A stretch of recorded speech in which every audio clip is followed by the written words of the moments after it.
नमस्कार, news India में स्वागत है आप सभी का। मैं हूं आपके साथ ऋचा सिंह। भारतीय जनता पार्टी के राष्ट्रीय अध्यक्ष जेपी नड्डा ने आज राजस्थान बीजेपी के नेताओं को दिल्ली तलब किया है और इसे लेकर राजस्थान में सियासी चर्चा तेज हो गई है। जेपी नड्डा से मिलने के लिए प्रदेश अध्यक्ष सतीश पूनिया, नेता प्रतिपक्ष गुलाब चंद कटारिया और विधानसभा में उपनेता प्रतिपक्ष राजेंद्र राठौड़ दिल्ली पहुंच गए हैं। सबसे अहम बात यह है कि राजस्थान की राजनीति से जुड़े इस बैठक में पूर्व मुख्यमंत्री वसुंधरा राजे को नहीं बुलाया गया है। अचानक से बीजेपी नड्डा के इन नेताओं के बुलाने को लेकर कई तरह के कयास भी लगाए जा रहे हैं। पिछली बार जब लोग मिलने गए थे तब राजस्थान में कांग्रेस का सियासी संकट शुरू हो गया था, लेकिन अब एक बार फिर से मिलने गए हैं तब लोगों में चर्चा शुरू हो गई है कि आखिर जेपी नड्डा ने राजस्थान के इन तीनों बड़े नेताओं को दिल्ली क्यों बुलाया है। कहा यह जा रहा है कि जेपी नड्डा के साथ इस मीटिंग के बाद राजस्थान सरकार को गिरा बीजेपी प्रदेश की राजनीति में कोई बड़ा बदलाव कर सकती है। हालांकि प्रदेश अध्यक्ष सतीश पूनिया ने कहा है कि यह सामान्य बैठक है और राजस्थान में विधानसभा के 3 उपचुनाव होने हैं और इसके अलावा निकायों के चुनाव भी होने हैं। इसकी तैयारियों के सिलसिले में यह बैठक बुलाई गई है।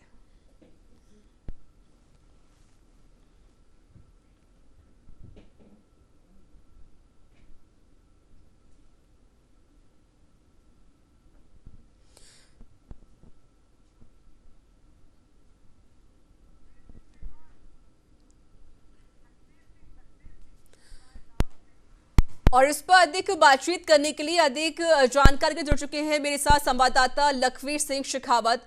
लखवीर, दिल्ली में बैठक शुरू हो चुकी है और जेपी नड्डा की बैठक की जा रही है जिसमें कई जो 3 बड़े मंत्री हैं वो इस बैठक में मौजूद हैं।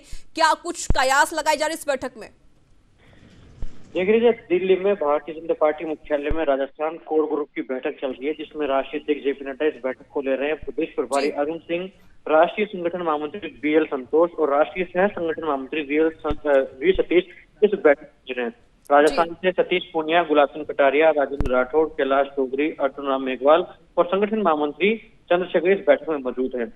तमाम नगर पालिकाओं में जो चुनाव में हार बीजेपी को सामने पड़ी है देखने को मिली है और पंचायत चुनाव जिस प्रकार से अप्रत्याशी जीत भारतीय जनता पार्टी को मिली है और जो भी गुटबाजियां प्रदेश बीजेपी में है इसको लेकर चिंतन मंथन हो रहा है, आगामी रणनीति बनाई जा रही है। फरवरी महीने में भाजपा के राष्ट्रीय अध्यक्ष जेपी नड्डा का दौरा प्रस्तावित है, वो राजस्थान में आएंगे, उसको लेकर भी रणनीति बनाई जाएगी। और सबसे बड़ी बात यह है कि प्रदेश में 3 विधानसभा की सीटों पर उपचुनाव होने हैं।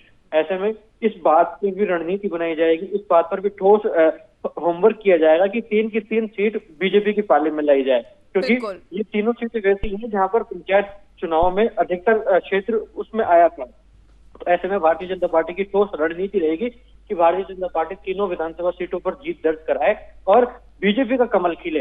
इसी के लिहाज से तमाम संगठनात्मक गतिविधियों से रूबरू करवाने के लिए, संगठनात्मक रणनीति बनाने के लिए बीजेपी की कोर ग्रुप की बैठक फिलहाल चल रही है बीजेपी राष्ट्रीय मुख्यालय में।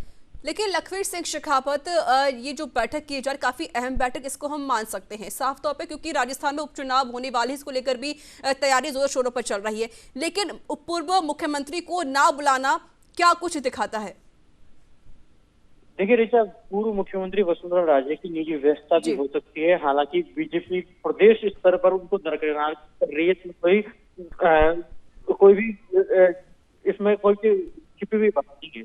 लेकिन केंद्रीय कार्यक्रम जब भी होती है, राष्ट्रीय बीजेपी के कार्यक्रम जब भी होते हैं, वसुंधरा राजे की मौजूदगी देखने को मिलती है। वसुंधरा राजे फ्रंट फुट पर होती है, पहली कतार में खड़ी होती है, ये किसी से छिपा नहीं है। ऐसे में उनकी निजी व्यस्तता भी हो सकती है या यूं हो सकता है कि बीजेपी प्रदेश में अभी वो कोई वर्तमान में बड़े पद पर नहीं है। हालांकि बीजेपी की राष्ट्रीय उपाध्यक्ष है, उस लिहाज से भी उन्हें वहां पर होना भी चाहिए एक मायने में, और एक मायने में देखा जाए तो नहीं भी होना चाहिए।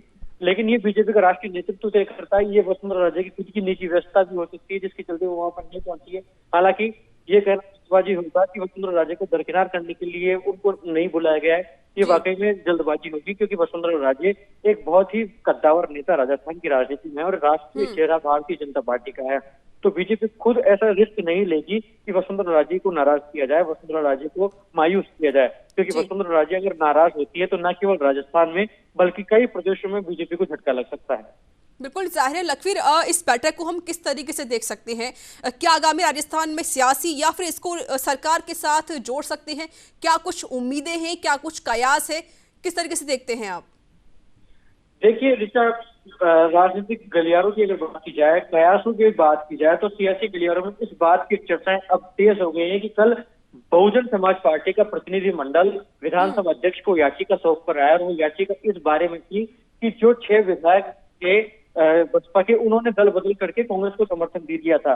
हालांकि अब फिर से पॉलिटिकल क्राइसिस या यूं कहे सियासी उठापटक की जो चर्चाएं हैं वो तेज हो गई हैं कि जैसे ही कल बसपा का प्रतिनिधिमंडल विधानसभा अध्यक्ष से मिलता है, सुप्रीम कोर्ट ने कल विधानसभा अध्यक्ष तमाम बसपा के विधायकों को कारण बताओ नोटिस सौंपा। उसके बाद बीजेपी के बड़े नेताओं का दिल्ली में पहुंचना, राष्ट्रीय स्तर पर बैठक का होना, उसको इस बात से भी जोड़कर देखा जा रहा है कि जिस प्रकार से सियासी उठापटक राजस्थान में देखने को मिली थी, उसका पार्ट 2 हो सकता है। ऑपरेशन लोटस का सेकंड पार्ट भी इस जोड़कर देखा जा रहा है। तो सियासी में इस बात की चर्चाएं जो है वो अब तेजी से बढ़ गई है। लखवीर, जो पूर्व मुख्यमंत्री हैं और वसुंधरा राजे, उनको इस बैठक में नहीं बुलाया गया, इस बैठक में शामिल नहीं किया गया है। क्या हम ये कह सकते हैं कि कहीं ना कहीं बीजेपी के अंदर जो अंतर्कलह है वो चल रही है? देखिए ऋचा, ये बात तो किसी से छिपी हुई नहीं है। प्रदेश की जनता भी जानती है, भारतीय जनता पार्टी के कार्यकर्ता भी जानते हैं और भारतीय जनता पार्टी का प्रदेश और राष्ट्रीय नेतृत्व भी जानता है कि बीजेपी राजस्थान में अंदरूनी कलह, अंतर्कलह चरम पर है। मनमुटाव की जो स्थिति है वो बहुत ही ज्यादा है और इसी का कारण है कि इस बैठक में भी इस बात पर चर्चा करना जरूरी होगा। हाल ही में जब प्रदेश प्रभारी नियुक्त किए गए अरुण सिंह का राजस्थान दौरा था, वो भी इस चीज को लेकर रूबरू होकर गए हैं कि प्रदेश बीजेपी में मनमुटाव और अंतर्कलह की जो स्थितियां हैं वो बहुत ज्यादा हावी हो चुकी हैं और इस पर आज की इस बैठक में संभवतः चर्चा भी होगी, क्योंकि प्रदेश बीजेपी को एक मुख पर लाकर खड़ा करना राष्ट्रीय आलाकमान के लिए बड़ी चुनौती है। हालांकि देखने वाली बात होगी कि क्या क्या रणनीति तैयार की जाएगी, क्या क्या टास्क दिए जाएंगे और क्या क्या सहमति बनाई जाएगी, ये सबसे बड़ा विषय है। क्योंकि सभी नेताओं के बीच में सामंजस्य स्थापित करना ये राष्ट्रीय नेतृत्व के लिए बड़ी चुनौती है और इसी का कारण है कि प्रदेश बीजेपी में राष्ट्रीय जो महामंत्री हैं अरुण सिंह, उनको प्रदेश प्रभारी बनाकर भेजा है। उनको भी इसका दारोमदार किया गया है क्योंकि संगठनात्मक कौशल के लिए अरुण सिंह जाने जाते हैं और उनको राजस्थान का प्रदेश प्रभारी बनाना भी किसी और संकेत दिया था। और आज भी जो बैठक है उसमें तमाम जो कोर ग्रुप के जो नेता हैं, चाहे वो राजस्थान से जुड़े हों या राष्ट्रीय तमाम प्रमुख नेता आज इस बैठक में जुड़े हुए हैं। देखने वाली बात होगी कि किस प्रकार से राजस्थान में बीजेपी को स्ट्रॉन्ग करने के लिए, बीजेपी को एकमुखी करने के लिए क्या क्या रणनीति तैयार की जाएगी। लखवीर, तस्वीर साफ है क्योंकि पूर्व सीएम को नहीं बुलाया गया, पहले भी नहीं बुलाया गया, तो इस बार भी नहीं बुलाया गया है। तो इस पे जाहिर है कि कहीं ना कहीं जो तनाव है वो यहाँ पर बनता हुआ भी नजर आता है। और इस बैठक में वसुंधरा राजे का क्या कोई भविष्य तय हो सकता है? देखिए ऋचा, मैं अपनी बात को वापस दोहराता हूँ और ये बात कहना चाहूंगा कि वसुंधरा राजे का भविष्य तय करने का अधिकार राष्ट्रीय नेतृत्व को बिल्कुल भी नहीं है, क्योंकि वसुंधरा राजे जनाधार की नेता है, वसुंधरा राजे जन नेता है। वसुंधरा राजे से बीजेपी का जुड़ाव बहुत अधिक है क्योंकि वो विजय राजे सिंधिया की पुत्री हैं।